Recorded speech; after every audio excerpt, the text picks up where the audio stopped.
So, as Shirley said, I'm from the University of Surrey, which I usually introduce by saying, look at our beautiful campus. However, I'm afraid you've knocked spots off it here, so this campus is just much more beautiful than ours. And I'm going to talk about some of the work from the University of Surrey. I've only been there just over a year. And I'm also going to talk about work that I did at my previous institution, which is Oxford Brookes Institution, which is the other university in Oxford, as we like to say. And I'm going to talk about students' digital literacies. And I'm going to spend quite a bit of time at the beginning talking about what we mean by that, what our understandings of digital literacies are, how we conceptualize it, and then talk about how we tried to embed that into all of the courses at Oxford Brookes University, how we evaluated that, how successful it was. I'll try and give you a really honest picture about what we did. This work has been going on, and Shirley said, you know, this work's been going on for 10, 15 years. We're learning all sorts of things as we go along. I think I am being recorded, aren't I? So I'll tell you as much truthful things as I can on YouTube. But if you want to talk to me afterwards about some other things, then I'm very happy to have those conversations about organisational embedding of things as well. So I think we all agree, and we talk about this a lot, that students, people's ability to make use of technology is going to be fundamental to successful career life. We just accept that as a given now. And we talk about students as if there's something special and different in this research. So let's just talk about students as people who are learning. All right, so we're all students. We have been students, some of us are current students as well. So how is it that people who are learning develop the kind of digital skills and attributes that are necessary for them to live and learn and work in the technology-saturated environment that we're in? That's the big question, really. Although we've been working on this for a number of years, there are still lots of questions remaining. And I'm really pleased to be here and to have made contacts with people at Wollongong that we're able to conduct some more research into some of these big questions. So I have been doing it a while. I'll just say a little bit about me and my inability to deal with overlapping images on slides. There's my digital literacy grade gone down there. So I've had a number of interests which are come together really around the area of digital literacy. So I've done quite a lot of practical guidance for teachers on how we develop effective learners in this environment and what kinds of activities might work for different disciplines. So that's that kind of 53 interesting ways to support online learning. I wanted to call it 53 interesting things to do online, but the publisher wouldn't let me. Could be. Could be. Would have sold better. And then a lot of that is derived from learner experience research.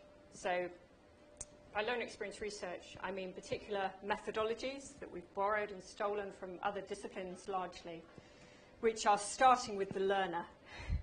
So rather than saying how are students using technologies in the way that the course intended them to. So that's one way of evaluating. It's been much more, learner experience research has been starting with the learner and saying, well, tell us how you're using technologies in and out of your course and in and out of your lives, and developing some research methods for that. So there's all that. And then learning design, so how do we teach and how do we design courses and modules and activities that are suitable for the technological age. And I think all of these really pull together. So it's quite interesting because the researchers are often different in each of these groups, and these are seen as different fields or sub-disciplines. But actually, if you're thinking about digital literacy, it pulls together a lot of these strands. So I hope I've managed to pull that together and give you an overview and got all of my book plugs out of the way in the first slide, so we don't have to mention those again. So let's start with defining then. So I said this talk was about digital literacy and the changing definitions. And this is, to some extent, chronological. And chronological in my thinking and the way the field has gone, and the different ways that we have thought about and conceived of digital literacy. And the first one, I guess, is the one that we're all most familiar with, which is digital literacy as a skill set, as a set of skills. So this is the GIF, the sectoral body in the UK. The 7 elements of digital literacy, you probably can't read them up there. Communication and collaboration, career and identity management, digital scholarship, information literacy. So this is a kind of categorisation of the skills that we would hope that students would acquire while they're at university. And there are loads of different models of these. This is the University of Greenwich, which talks about critical digital literacy. This is Future Learns, which is not higher education, but other education. Yes, some people nodding that they're familiar with these. Excellent. And this is Doug Belshaw's PhD work on the essential elements of critical digital literacy. So there's lots and lots of these things around. Leslie Gawley calls these aspirational tick lists, if you like. These are the things that we hope that students will develop while they're at university, and we hope that we've defined them specifically enough that we can literally tick them off to say that students have been taught these, and we've run the workshops and we've taught them, and they should tick them off to say that they should be able to use them. I suppose they are about the what of digital literacy rather than the how. We spend a lot more time later on thinking about how, and they're useful. They help us break down what is a complex thing into manageable chunks, and there is some value in that. And they specify different things for different contexts, so different educational sectors, different institutional priorities, different institutional contexts. So these do differ to some extent. I think probably the most useful thing about them is the discussion that creates them. So if you are having an institutional conversation about what does it mean to be digitally literate, what kinds of aspirations should we have of our students, then the creation of something like this is genuinely useful, I think. Some of them are also used by researchers to help interpret large bodies of data to say, okay, well, I can see that this is working and this isn't. So I've been browsing your website, looking at what you've been doing on digital literacy research, and I've got some meetings lined up for the rest of the week that I'm here. And this is a fairly typical thing that we find in many universities' websites, which is starting to list some of the skills that we would expect students to have: communication, collaboration, digital identity, well-being, those types of things which we're saying are important while you are at university and afterwards. Everyone happy with that so far? Familiar? Yes? You're familiar with that. Excellent. So moving on from that then, we have digital literacy as social practice. And I'll explain a little bit how this is conceived of differently from the skills set, the aspirational tick list, if you like. So a lot of this is drawn on Leslie and Martin, researchers at University College London, and their research. And one of the stories that they told is about Yuki. I don't know if you've heard, has anyone heard the story of Yuki before? So they gave students cameras and they said, go out, these postgraduate students, go out and keep diaries and photograph the ways that you're using different technologies, the places, the tools that you're using. So very learned experience researching, just tell us what you're doing. And Yuki was buying second-hand textbooks and putting them in a microwave. Do you know what happens if you microwave second-hand textbooks? Anyone know? No, they don't burn. But the glue that holds them together melts, and so you get loose leaf sheets. And if you get loose leaf sheets, you can put them in the industrial photocopier scanner that they have in the university, and you can scan the whole book really quickly. Okay? And so this is what Yuki was doing. And then putting them on a Kindle and annotating them, curating them, file storing them, pulling them to bits and writing all over them, and doing all of that while in the bath. Okay, and actually the bath is a whole kind of cultural Japanese thing as well, that time in the bath. So this isn't a skill that we would ever teach. That wouldn't appear on our checklists, was it? There's a checklist of digital literacy. Okay, can you microwave books? Can you annotate them on a Kindle? Well, maybe. Can you? Oh, she actually wrapped the Kindle in a plastic thing as well to read in the bath. So a social practice, a practice which is highly personalised for that particular person's needs, which is highly contextualised in their society and culture and ways of working.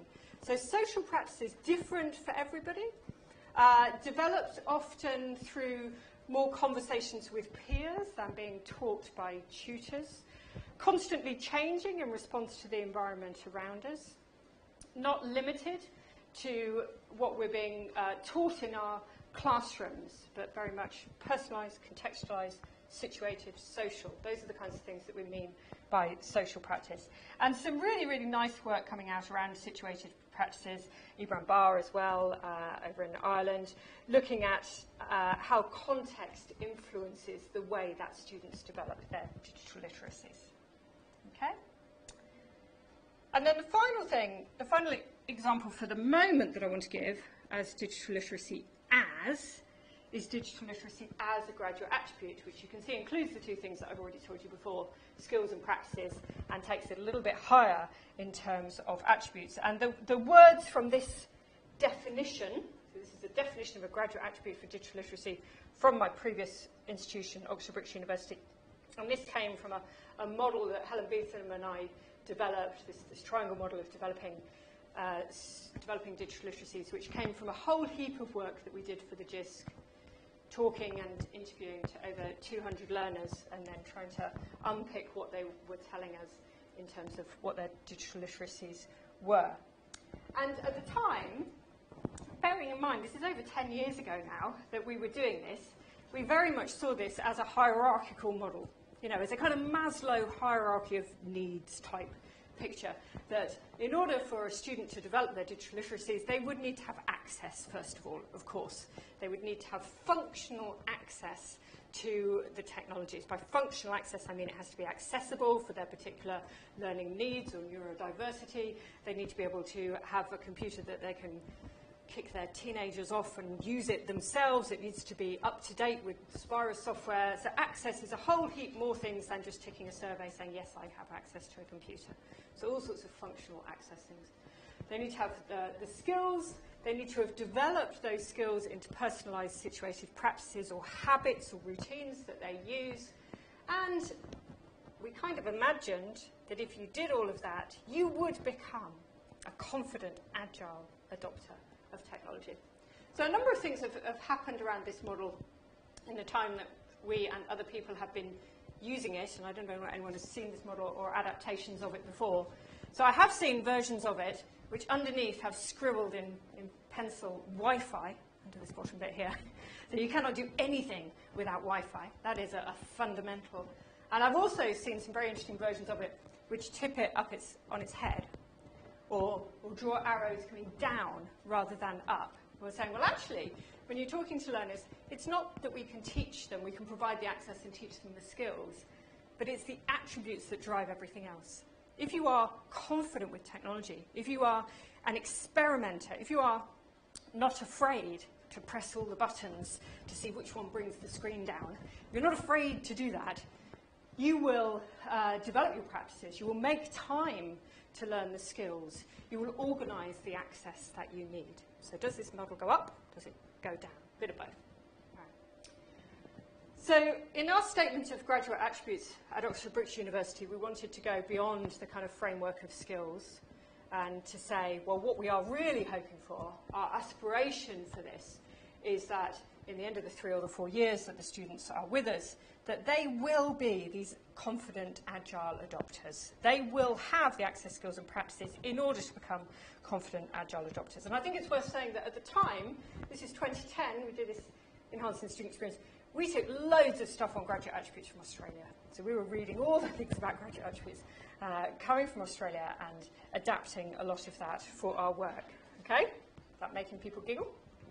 And we were talking about graduate attributes as the kinds of dispositions, attributes and dispositions that students would need in order to be able to translate their disciplinary knowledge into new contexts. That's what we meant by attributes, in order to be able to apply them in new situations. Okay? So I thought what I would do is give you a quick summary of how we did this across the institution, if that would be interesting, that kind of institutional, yeah? Okay. So I'll do a kind of bit of digital literacy research and a bit more practical stuff. So I was a project manager for the Graduate Attributes project at Oxford Brookes. We had 5 graduate attributes, which digital literacy was one. 2010, am I going to remember the other four? So we had academic literacy, we had research literacy, we had global citizenship, and we had digital literacy, and we had, I can't remember. Okay, so we had 5, and it was 1 of 5. And interestingly, one of the things we learned is 5 is too many, because I can't remember them. And we had a university-wide project and program, as you might expect. And the first thing that we asked people to do is, as well as defining we obviously defined the attributes in the strategy, and the first thing we asked people to do is to rewrite all of their program documentation to take into account the graduate attributes, to revise their program specification documents in light of these graduate attributes. And I think we've had a curriculum transformation project here. Is this similar? Yeah, similar kind of thing.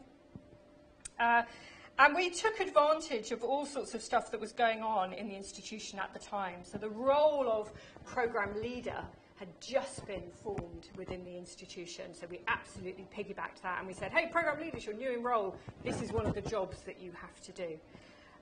We were talking about program level design, we were talking about program level learning outcomes, and there was a big module review which was reducing the choice for students, reducing the number of optional modules, and having more pathways and defined pathways for programs. So we absolutely piggybacked all of that and said, okay, well, let's redesign your programs in response to the graduate attributes. So how are you developing students' attributes which are progressive across a program? These aren't things you can do within an individual module, and are you all aware of what you're teaching in each other's modules in order to develop these? So we did all of that. I had the wonderful job of reading 100 or more revised program specification documents to see how explicit and visible the new graduate attributes were in those documents. So we did our evaluation of it was based on the documentation. We had a research assistant who developed a new survey for students to say, well, to what extent are you encountering opportunities which enable you to develop these graduate attributes? Because we'd worked with the staff to say, what are the opportunities that they're offering, and then work with the students to see if they could spot them that were happening to them. We found out that, active citizenship. I think that was global citizenship, changed to active citizenship. So in our review, we changed our mind about one of the subscales. We improved the quality of the survey, we redefined that particular one. So it was very evaluative-led, very research-led to make sure that we were improving what was going on all of the time. And then right at the end, and I'll talk a little bit more about this, project in a minute, we started talking to alumni, which I don't think we do often enough in higher education. So we talk about students, people who are learning, all of the time.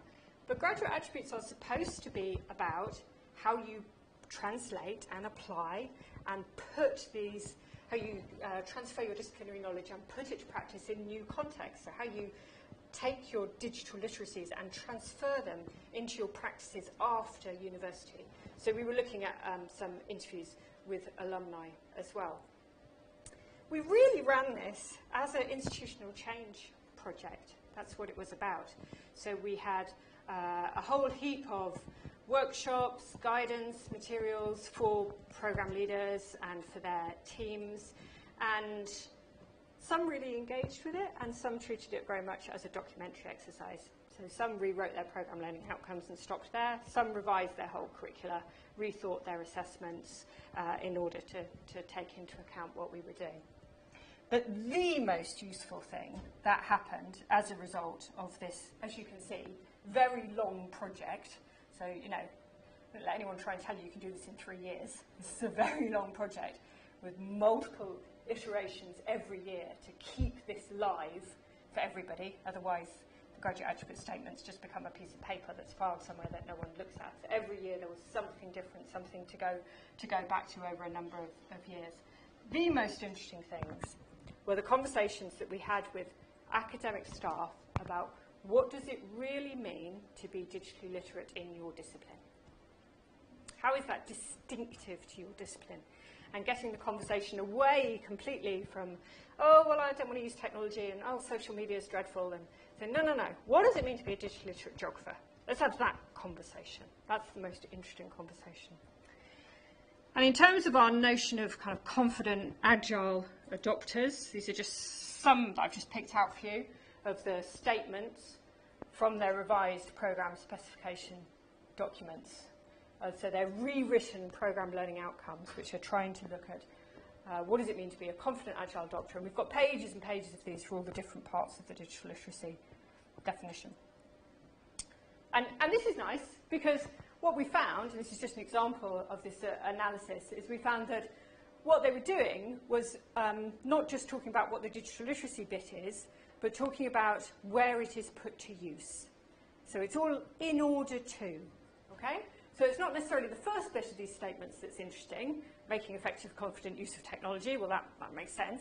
In order to solve complex problems in my discipline. There was a lot of stuff about problem solving, in order to describe problems, in order to enhance your communication.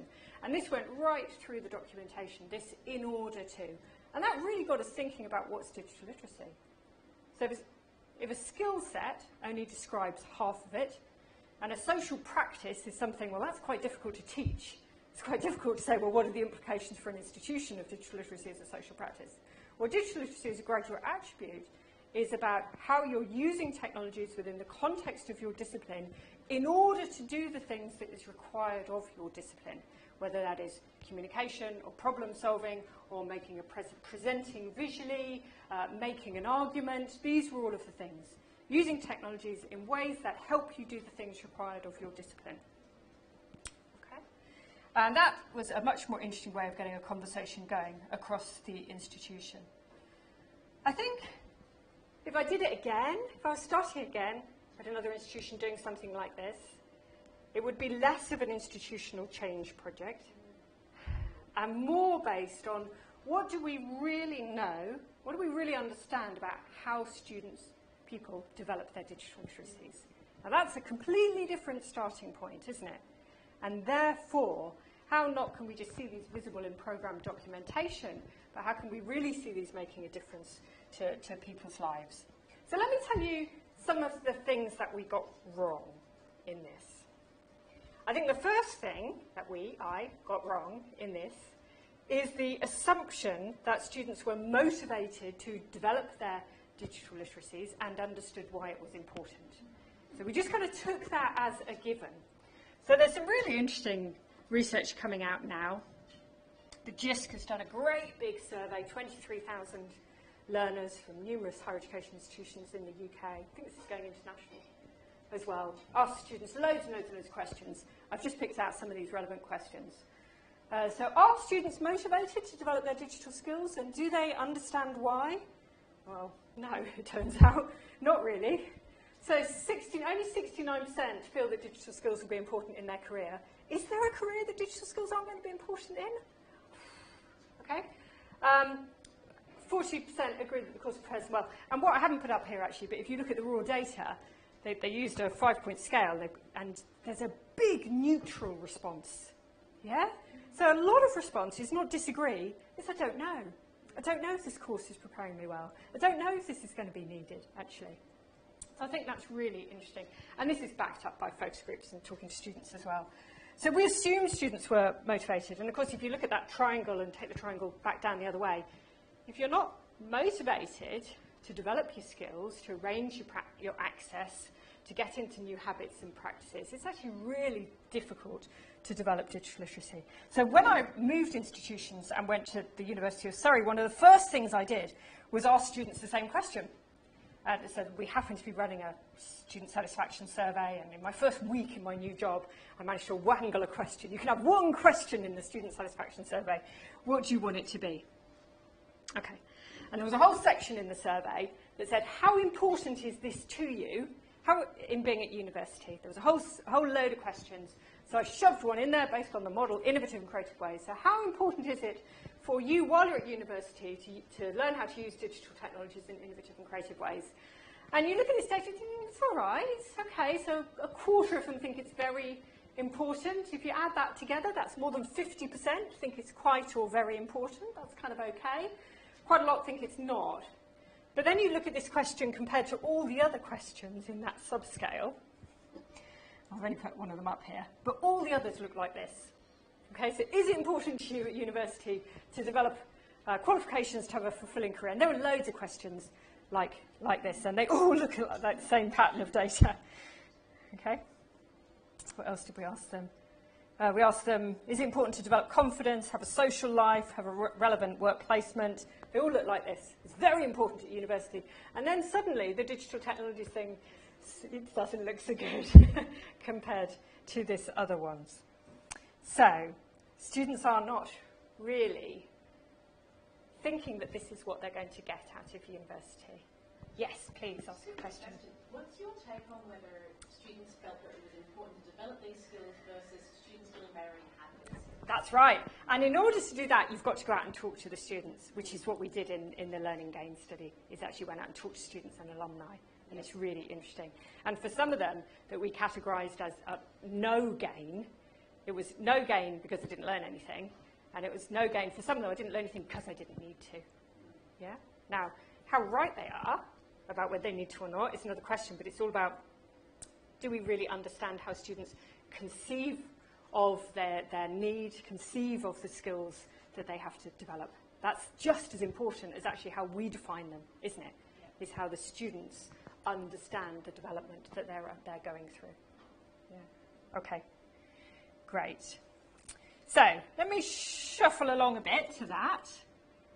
So I had the opportunity to be involved in a project with the Open University, with Alison Littlejohn, I think you've had here as a speaker. So she was in the Open University team. And it was 3 institutions, so it was the Open University, Oxford Brookes, where I was at the time, and the University of Surrey, where I later went to. And Learning Gain is really topical at the moment in the UK. I don't know if you're having the same conversations, but what's the value to the taxpayer of higher education? How can we show that this is a valuable experience? Students are paying fees, and are they getting their money's worth? All of these conversations. And so Learning Gain has become a thing. So how do we show the gains that students make in higher education? And the Higher Education Funding Council for England, as was, and the Higher Education Academy, as was, we're all in a time of flux, all these things have changed their names and reorganised themselves, funded a number of pilot projects to see if we could define and measure learning gain. So I thought this is a great opportunity to do a bit more work on digital literacy and to see what I can find out from interviewing current students and alumni about their understandings, exactly as you were saying, how they conceive of the digital literacies that they have developed. And some of it is fairly obvious. One of the first things I asked them to do, students to do, was just keep diaries and logs of the ways that they were using technologies. That's a really simple thing to do, but can be quite revealing. So we said, this is what the graduate attribute definition says. Keep a log for a couple of weeks and tell me how many hours you're spending in activities which you think is going to develop this graduate attribute, and tell me what you're actually doing. So asking the students, not the teachers, what activities are being undertaken in order to develop these graduate attributes. So I only managed to get 7 students to actually complete the whole thing, but they did produce 50 log entries between them, which was quite good. And this is a summary of practically everything. I've summarised practically all of them rather than cherry-pick them, of what they said that they were doing in relation to digital literacy. So when I said, what have you done today to develop digital literacy, these are the things. So is there anything you notice about that list, do you think? Lots of social stuff, absolutely. So lots of uses of technology to collaborate and communicate with other students, yes? Virtually all non-university forums. Yes, that's right. Using lots of different technologies and tools that are either unsupported or banned on university computers, absolutely, yeah? Not recommended. And this thing about being self-organising, so the activities that the students were undertaking were not being prompted by their lecturers or their courses or the kind of tools and technologies that we're... So all of that work in defining your skills framework and running workshops and teaching students how to develop things against your skills framework isn't what students say is helping them develop their digital literacies. When you say to them, what's helping you, they come up with a whole different list. So that's really interesting.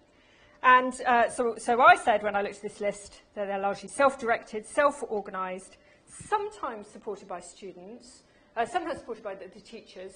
So even the fact of having a group work assignment, a group work across the whole learning gain study, digital literacy and other things, group work came up again and again as something which had been a transformational experience for students.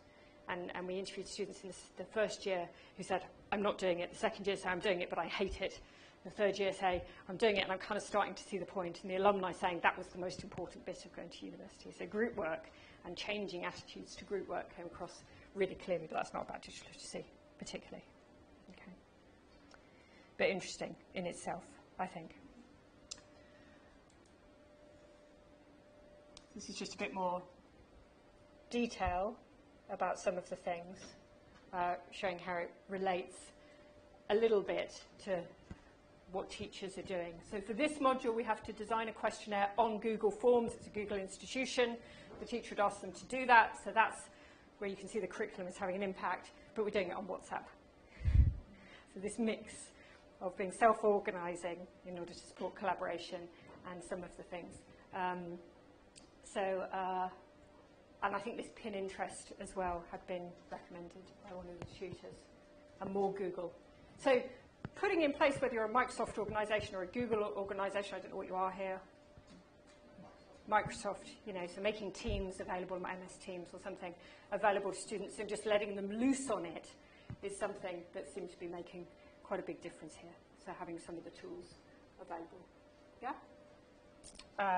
And off the top left, we know using technologies as flexibility and convenience. That's been something that's been coming out for a long time. So that was the first thing I did as part of this study. And then the second thing I did as part of this heavily funded Learning Gain project is talk to alumni. And I have to say, this has been the most interesting piece of work I've done in years. So, if you don't talk to your alumni regularly, think about the way that you can do that on LinkedIn or conferences or, bring them back in. It was just really, really interesting. And as I said, it was part of a bigger project, so there was all these other questions that we had to ask as part of the bigger project. But I was really interested in this last one, which was about how did your experience at university contribute to the development of the graduate attributes. So I sent them the list of the graduate attributes in advance, the alumni, and then they had a few days to look at those, and then when we came to the interviews, which were done by Skype or whatever, I was able to say, now look again at that list of graduate attributes, tell me, just look down through the list, I'm not going to go through each 5, but just look down through the list and tell me what it was in your degree which you think helped you to develop these graduate attributes. And I've just picked out things here to do with digital literacy. So really, really interesting, the kinds of things that they said. So the first thing, I suppose, that they said, and some of them actually drew it, this is from another interviewer who photocopied what the student had done, who took a photo of what the student had done, is that we talk about learning at university as progressive and logical and incremental and, it goes on like this. And we talk to the students and they say, no, it's not like that. It's up and it's down and then something happens and then I feel I'm not learning anything and then it gets harder and it goes down. And then suddenly I have this module which allows me to work in a different way that I hadn't before, and that's transformative. And so they talked about pivot moments, finding myself. They use this really emotional terminology about turning points and transformation, learning as transformation, which wasn't something that we were looking for or asking for at all. So a much more variable journey than we had anticipated. Here we go. A wake-up call, the biggest game changer, where it all came into place, finding myself, moments of self-realization. This is the language that the students were using in talking about their learning gains. So if CHERII, as we would hope, is a transformational experience, we really hope it is, how and why and where does the transformation take place in relation to digital literacy? Digital literacy is best understood as a graduate attribute. How and where and why does that take place? And does it have any relation to the way that we assess students? Which is another whole question. So I've already said this one because someone asked me. So in the interviews, there were some no gains. So these are just some examples from different alumni. A is just the alumni number of person. So there were some that I categorised. I read what they said about it. Some of them didn't talk about digital literacy at all, but of those who did, some said, well, I didn't do it. We just didn't have to do it in my course, so I didn't do it. And some of them said, well, I'm already quite good at that, so I didn't do it. So no gain. I was already at a decent level with it anyway, so that was certainly a perception. And then there was some who said, well, there was some gain, and this was largely around tools, which is why I've put all these pictures here. So where they were talking about some gain, well, it made me do things I wouldn't have done before, I suppose. I hadn't really done this, used the internet or used advanced features of Word. So this is all pretty boring. So we already know when we ask students about their use of technologies. We already know, we know from Sue's research and previous research, you know, they use it in largely superficial ways. It's a lot about internet searching, and it's a lot about improving the presentation of your work. So nothing much here. I didn't actually know how to use this particular tool. And then occasionally, you get that moment that you're looking for, and occasionally your alumni start speaking to you about transformation. So I just wanted to, I'm sorry, this is quite a long quote, but this is one student who had been asked to produce a business plan, and said, this one stands out for me. Some of the modules were very open to the ways that we did things. They didn't care how you presented it. Think about assessment. They didn't care how you presented it, as long as it was convincing. I was able to express my coursework in the way that I really wanted to, in a way that was authentic, and was relevant to a live situation. So this student went out, chose a bit of software that they wanted to devise their business plan in and present it and for assessment in a particular way. And I'm thinking, oh, this is really interesting. And I said, what have you done since? How have you applied this? And they said, oh, well, I've now got the whole company using it. So I've left university, and I've gone out into work, and I'm still using this particular software tool, which is brilliant for producing business plans. And not only am I still doing it myself, it was that transformative, but it's having an impact on the people that I work with, because I've managed to convince a very small startup company to use this whole company using this design tool. And I think, oh, that's what we're looking for, isn't it? We're talking about agile adopters, talking about confident agile adopters of technology. That's what we want from digital literacy development. So what is it in here that might be worth exploring? Is it about opening up assessment? Is it about saying to students, submit in any format you like? Is that something that's transferable that we could take and do in other places? Is it about, giving them a choice and saying, well, here's 5 tools. Pick one of those, but I don't want to see anything else in Microsoft Word ever. Do something different. So is it about the tools? Is it about the choice? Is it about the fact that this is a final year module and that's where you have the confidence to do it, and it's all the pre-work in years 1 and 2 that really get you to this point? We don't know yet. We really, really, really don't know. But that's what the project that we've got with Wollongong is starting to explore in a little bit more detail. If I had to make some suggestions for practice, just start to wrap this up a little bit, because I know sometimes we're asked to make suggestions for practice. I think out of all the research that I've done, I think this first one about really helping learners to understand what we're expecting of them, setting expectations for what digital literacies they need to develop and why, is crucially important. Remembering that students have come here to study a discipline, and it's a discipline that's most important to them, and that's the why that they're most interested in, is how is this relevant to my discipline or profession. Give them lots and lots of opportunities for checking back and feedback, but we know that in anything. And if digital literacy is a social situated practice, well, where is the space within the curriculum which allows students to develop those kinds of practices? So number 3, so can we give space to students within the way that we design our courses and assess our courses, which recognise and reward their personalised uses of technology in innovative and creative ways? Is that something that we're encouraging them to do? So you can take that away and do what you want with it.